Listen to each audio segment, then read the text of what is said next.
ஜன்னலின் வழி வந்து விழுந்தது மின்னலின் ஒளி, அதில் தெரிந்தது அழகு தேவதை அதிசய முகமே.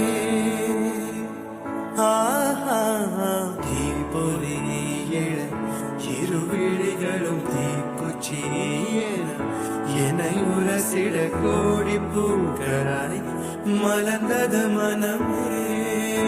அவள் அழகி பாட ஒரு மொழி இல்லையே, அளந்து பார்க்க பல விழி இல்லையே. என இருந்த போதும் அவள் எனதில்லையே, மறந்து போயின் மனமே. பெண்மாட்டி என்ன நீ வணக்கமே கத்துக்க சொல்ல, வாழ்ந்தான் உன்னுடைய இஷ்டம்.